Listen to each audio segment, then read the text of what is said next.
اس سے پہلے کہ وطن عزیز میں پھیلی ہوئی ڈرپ کلچر کی وبا کے نقصانات پر کچھ روشنی ڈالی جائے، ڈرپ جسے میڈیسن میں انٹراوینس فلوئڈ انفیوژن کہتے ہیں، اس کی میڈیکل سائنس میں اہمیت اور کچھ بنیادی معلومات کو بیان کر دینا مناسب ہوگا۔ Intravenous fluid infusion medical science کی سب سے اہم ایجادات میں سے ایک ہے۔ انٹراوینس فلوئڈ کی دو بنیادی اقسام ہیں، کرسٹلائڈ اور کولائڈ۔ کرسٹلائڈز ایسے فلوئڈز ہیں جن میں پانی کے ساتھ منرلز یعنی معدنی نمکیات اور دیگر پانی میں حل ہو جانے والے چھوٹے مالیکیولز شامل ہوتے ہیں، جبکہ کولائڈز میں پانی میں حل نہ ہو سکنے والے بڑے مالیکیولز مثلا جیلاٹن یا سٹارچ ہوتے ہیں۔ کولائڈ میں ہائیڈروکسی ایتھائل سٹارچ اور جیلو فیوزن شامل ہیں۔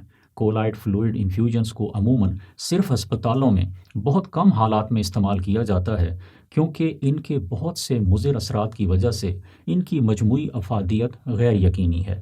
انفیوژن کے لیے عام طور پر استعمال کیے جانے والے فلوئڈ کرسٹلائڈ فلوئڈز ہوتے ہیں۔ کرسٹلائڈز میں سوڈیم کلورائڈ سولوشن، رنگرز لیکٹیٹ سولوشن اور ڈیکسٹروز سولوشن شامل ہیں۔ سوڈیم کلورائڈ سولوشن جسے نارمل سیلائن بھی کہتے ہیں، اس میں پانی میں سوڈیم کلورائڈ شامل ہوتا ہے۔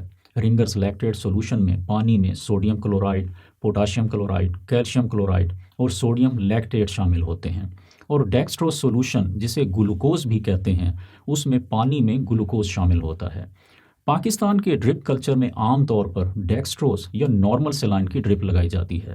ڈیکسٹروز کی ڈرپ زیادہ عام ہے کیونکہ اس میں شامل گلوکوز فوری توانائی کا ذریعہ سمجھا جاتا ہے، اور بعض پسماندہ طبقوں میں تو گلوکوز کی بوتل کا تذکرہ کسی آب حیات کے جیسا کیا جاتا ہے۔ اب ذرا ایک مختلف طریقے سے اس بات کو سمجھ لیجئے کہ یہ نارمل سیلائن اور گلوکوز کی ڈرپ دراصل ہیں کیا۔ اسے اس طرح سمجھا جا سکتا ہے کہ اگر 1 لیٹر پانی میں 9 گرام یعنی 1.5 چمچ نمک ملایا جائے تو یہ نارمل سیلائن کی ایک بڑی ڈرپ کے برابر ہے، اور اسی طرح اگر 1 لیٹر پانی میں 50 گرام یعنی 7 چمچ چینی ملائی جائے تو یہ گلوکوز کی ایک بڑی ڈرپ کے برابر ہے۔ جو شخص گلوکوز کی ڈرپ یعنی طاقت کی ڈرپ لگوانے کا شوق رکھتا ہو، وہ اچھی طرح سمجھ لے کہ 1 لیٹر پانی میں چینی کے 7 چمچ ملا کر پینے اور گلوکوز کی ڈرپ لگانے میں قطعاً کوئی فرق نہیں۔ اور جو ڈرپ میں طاقت کے ٹیکے ڈلوانے کو کوئی فخر کی بات سمجھتا ہو تو وہ بھی یہ جان لے کہ تھوڑی سی کلیجی، ایک مالٹا اور ایک کیلا کھا لینا ڈرپ میں ڈالے جانے والے رنگ برنگے انجیکشن سے کئی درجے بہتر ہے۔ اب اس عمومی اصول کو سمجھ لینے میں کوئی دشواری نہیں ہونی چاہیے کہ جو شخص بھی کھا اور پی سکتا ہو اسے ڈرپ لگوانے کی عموماً قطعاً کوئی ضرورت نہیں ہوتی۔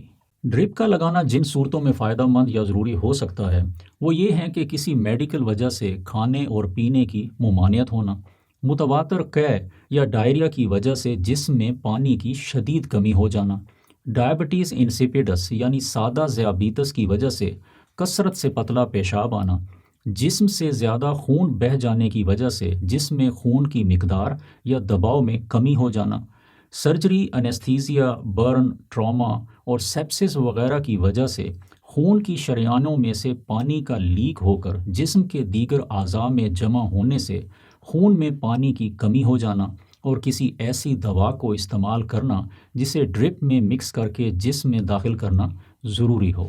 ڈرپ انفیوژن سے دنیا میں روزانہ ہزاروں انسانوں کی جان بچانے میں مدد ملتی ہے، لیکن یہ سمجھ لینا بھی ضروری ہے کہ جہاں ڈرپ کا درست استعمال فائدہ مند اور جان بچانے کا اہم ذریعہ ہے، وہاں اس کا غلط استعمال نقصان دہ اور جان لیوا بھی ہو سکتا ہے۔ بغیر ضرورت کے ڈرپ لگانے سے ہونے والے ممکنہ نقصانات یعنی سائیڈ ایفیکٹس میں سے کچھ یہ ہیں کہ بلا ضرورت ڈرپ لگنے سے خون کے حجم یعنی والیوم میں غیر ضروری اضافہ ہوتا ہے۔ دل کے لیے خون کے زیادہ والیوم کو مؤثر طریقے سے پمپ کرنے میں مشکل ہو سکتی ہے اور یوں ہارٹ فیل ہو سکتا ہے۔ ڈرپ لگنے سے پھیپھڑوں میں پانی بھر سکتا ہے۔ اس کنڈیشن کو پلمونری ایڈیما کہتے ہیں، جو سانس لینے میں انتہائی تکلیف اور جسم میں آکسیجن کی کمی کا باعث بن سکتا ہے۔ اگر کسی میں پہلے سے ہی دل یا پھیپھڑوں کا کوئی عارضہ موجود ہو تو غیر ضروری ڈرپ لگانے سے وہ ARDS یعنی ایکیوٹ ریسپیریٹری ڈسٹریس سنڈروم جیسی خطرناک صورتحال کا شکار ہو سکتا ہے۔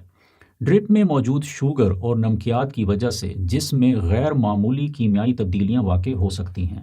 نارمل سیلائن میں موجود سوڈیم کلورائڈ ہائپرکلوریمک ایسیڈوسس جیسی مضر تیزابیت پیدا کر سکتا ہے، جسم میں تیزابیت اور نمکیات کی بدنظمی پیدا کر کے ڈرپ ایکیوٹ رینل فیلئر یعنی گردے فیل ہونے کا باعث بھی بن سکتی ہے۔ کچھ لوگوں میں کسی وجہ سے سوڈیم کی دیرینہ کمی ہو سکتی ہے۔ ایسے لوگوں کو سیلائن ڈرپ لگانے سے ان میں سوڈیم لیول تیزی سے بڑھ سکتا ہے۔ سوڈیم لیول میں تیزی سے اضافہ دماغ کے خلیوں میں سے پانی اور دیگر چھوٹے مالیکیولز کو باہر کھینچ لیتا ہے، جس سے برین سیلز سکڑ جاتے ہیں اور سیلز کی باہر والی حفاظتی تہ جسے مائلن کہتے ہیں ڈیمیج ہو جاتی ہے۔ اس سے پیدا ہونے والے امراض سینٹرل پونٹائن مائلونائسس اور ایکسٹرا پونٹائن مائلونائسس بولنے اور چلنے میں خرابی، یادداشت میں کمزوری اور جذبات میں اتار چڑھاؤ کے ساتھ موت کا باعث بھی بن سکتے ہیں۔ ڈرپ لگانے سے خون پتلا ہو جاتا ہے، جس سے کچھ مریضوں میں خون کی آکسیجن کی ترسیل کی صلاحیت متاثر ہو سکتی ہے۔ خون کی بہت سی صلاحیتوں میں سے ایک خون کے جمنے کی صلاحیت ہے۔ ڈرپ لگانے سے ڈائلیوشنل کویگولوپیتھی اور کچھ دیگر عوامل سے خون کے جمنے کی صلاحیت متاثر ہو سکتی ہے، جو جسم کے کئی اعضاء سمیت دماغ میں خون رسنے یعنی برین ہیمریج کا باعث بن سکتا ہے۔